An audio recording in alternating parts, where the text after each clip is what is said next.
Today we're going to be doing an analysis, a breakdown of Nong-O versus Ramazanov in 1FC for the Bantamweight Muay Thai title. This is a requested episode, and I actually watched this fight the other day because I'm just astounded by Nong-O's aggression and his ability to continually push forward. But I had done a lot of research on Ramazanov because when I was looking at signing with 1FC, he was the kickboxing champion, and I went, I need to scout this guy and see if I think I can beat him. So I knew this would be an intriguing fight. I knew his movement would be awkward for Nong-O, and today we're gonna break it all down.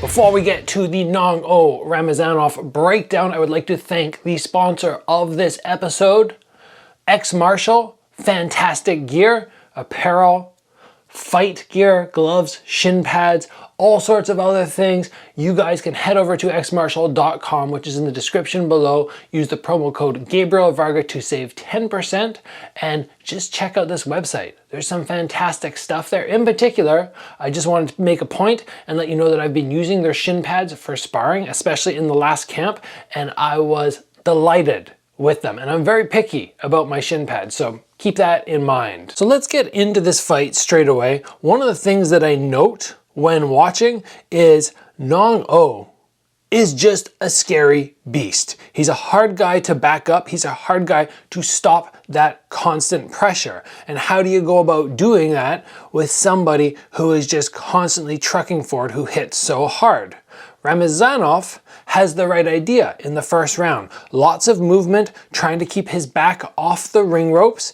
And overall, this is one of the best game plans that you can utilize against somebody who just wants to stand and bang. Move, move, move, throw long shots. Something that Ramazanov does very nicely is he'll throw his right front kick, he'll lift up, he'll throw the front kick, and then he'll lift and he'll fake and he'll land the cross. The only downside of this is it's not the hardest shot ever, because once you elevate a foot and you step down and hit, you have one foot off the ground mid-strike, and with somebody as tough as Nong-O, it's scoring points, but it's not going to damage them, it's not going to slow them down, and I think most importantly, it's not going to scare them. But I like the attempted tactic, and overall we just see that movement. In and out.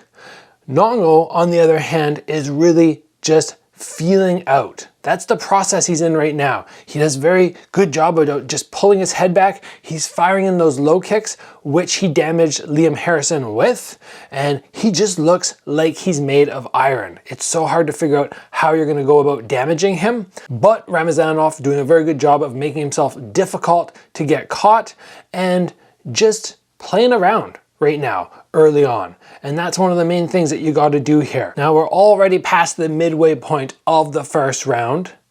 And what we should also be noting is this massive length difference, because if you're not able to utilize that, then you're going to be going, okay, the guy's shorter and he's able to get to his zone. That's very bad for you. So Ramazanov trying to maintain that range, which is smart. Things get a little frantic occasionally because Nong-O closes that gap.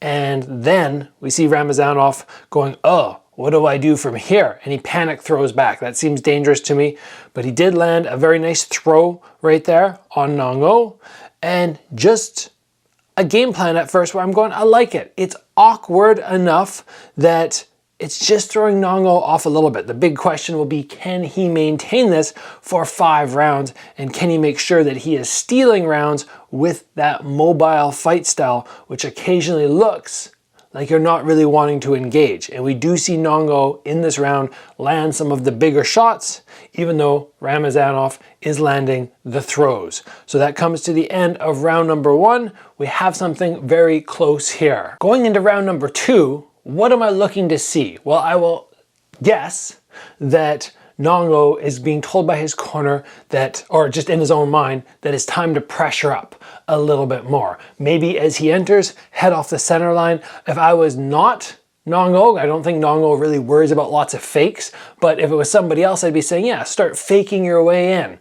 But overall, you just think he's going to be trucking forward and looking for that big shot, start breaking down Ramazanov. His opponent, on the other hand, should be sticking to the same game plan, but I think he does need to hurt Nong-O a little bit to gain some respect. If you do not have respect from your opponent, it's dangerous. There are 3 things that I list off that you need to have really sharp for fights. If it's your first fight, last fight, doesn't matter. You have to have these. You have to be able to defend yourself effectively. You have to be able to have the cardio to go the full fight, and you have to be able to hurt your opponent. If your opponent feels like they cannot be hurt, they lose respect and they will just truck forward. And I don't know how often Nong-O is worried about being hurt, which makes him so formidable. Here we go into round number 2. I like that stiff jab. The stance switch to me off the right round kick, the right front kick, which Ramazanov is throwing, it's a little dangerous to me because we see him sometimes miss and fall forward, and I'd be very worried that he would fall into one of Nong-O's big punches. But when he does land it, he does a good job of maintaining distance and moving Nong-O backwards. Overall, I really like this fight for the simple fact that these 2 guys have such different styles. And I find sometimes that fighters get a little bit like a cookie cutter, like a lot of them fighting the same way. And I love people who have their own distinct style. It's very intriguing, makes the matchup that much more exciting to see which fighter can truly adjust to somebody who doesn't just settle down and have that generic fight style. We see Ramazanov also switching stances frequently, which can be very frustrating for a lot of fighters. So overall, I like the style that he's bringing. At this point though, I'm going, ooh, I don't know what he's going to do here to get that respect. Nice looping punch there, sort of hook that he's trying to land behind the guard of Nong-O. That is very, very smart. But look at Nong-O. He's just trucking forward. He's just looking for that opportunity to unleash. Good front kick there from Ramazanov. Getting that name all mixed up. Just pushed him over, timed it very, very nicely. Strong guard from Nong-O as well. With these small gloves, he keeps his hands very high. He doesn't rely on a lot of head movement the way that a lot of the other MMA fighters will with these small gloves. Just mostly because I think he's fairly fearless. And he just posts up those hands. He goes open palm, as you should. And he's just ready to bang. It's a better round from Ramazanov. He's mixing up heights nicely. He's landed that nice front kick a little bit more effectively. And it's doing a good job of maintaining that distance away from Nong-O. The low kicks, I think he needs to start getting check on those though. You don't want to let too many of those land. Everything should be long, just like that uppercut he just threw. Everything really long, and just making sure he's not letting Nong-O settle in. Down to the last 10 seconds. Good catch. Forces the sweep. Not pretty. It goes down on top of him. Probably still scores a little bit though. Nice knee to finish off. That is a frantic pace on the fight. It's the one thing about being mobile and bouncing around a lot. Your break time is far less than somebody like Nong-O who's just hanging out, taking his time, basically stalking his prey. That bounce, bounce, bounce all around, it fatigues you. And Ramazanov is going to have another 3 rounds of that. We get to round 3, then you have championship rounds. That's a lot of fatigue that's going to accumulate, especially against somebody like Nong-O who is relentless. So I hope Ramazanov has gas tank for days. Here we go into starting round number 3. I would say it's fair to assume with a lot of Thai fighters that you can get away with a first round a little slower pace. When you start hitting round 3 and 4, be ready, because I feel like that's when they're going to start upping the pace even more so. That's when things get dangerous. Nong-O straight out. It's interesting, when he throws his low kick, it almost looks like he's going a little bit lower. So it's very difficult to check that low kick and not have it land on the calf area.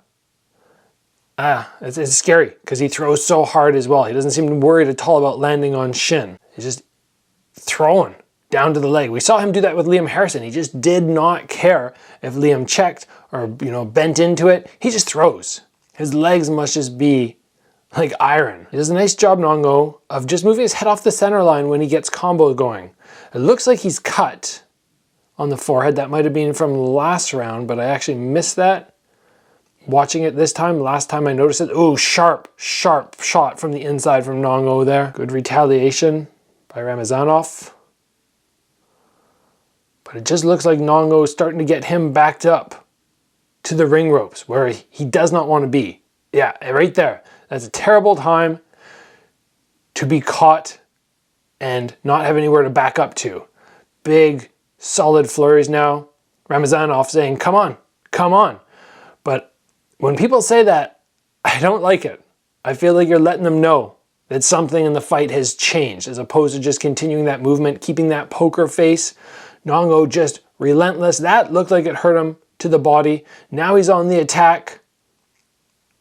Ramazanov needs to come up with some answer to stop this relentless pace, and it's like we talked about, not able to hurt somebody changes the fight. He's just not scared. He's not scared at all. Big left hook there to the body, and it looks like he's done. Yes, he is. That is the end of the fight. Nong-O in celebration, machine gun style, and if there's anything that you can take away from this fight, like I've said a lot of things, but I think the most important is that list of 3 things which I mentioned. The third being, if you cannot hurt your opponent and they do not respect you, you're going to get somebody like Nong-O running you down. I've only had one time in my career that I can think of where I went, this guy doesn't have my respect, and I basically chased him around the ring. In the earlier stages of my career, yes, maybe the guys were not as scary as they are now, but I had a lot more respect because I didn't know what I was capable of yet. But when you have somebody like Nong-O who's had something like 400 fights or something, you're going to have to smack him a few times to let him know if he's relentless, like he was in the 3rd round there. If he's relentless, he might walk into a shot and he might go out. It could be through the body shots. It could be from something hard to the head. I don't think you're going to hurt this guy with the low kicks. Dangerous, dangerous guy to fight. One of the scariest people at my weight class. In terms of Muay Thai with 4-ounce gloves, would I fight him? It would have to be for a truckload of money. Kickboxing, different story, different rules, different fight that favors me, but it would still be the fight of my life to beat that guy. Absolute fight of my life. So I hope you guys enjoyed this breakdown of Nong-O versus Ramazanov. I hope we see Nong-O back very soon just because he's so exciting to watch, so technical, and it's just an absolute pleasure. If you guys enjoyed today's breakdown, please give the video a like. If you have not already, join the channel, get subscribed, train hard, and I will see you back here soon for another video.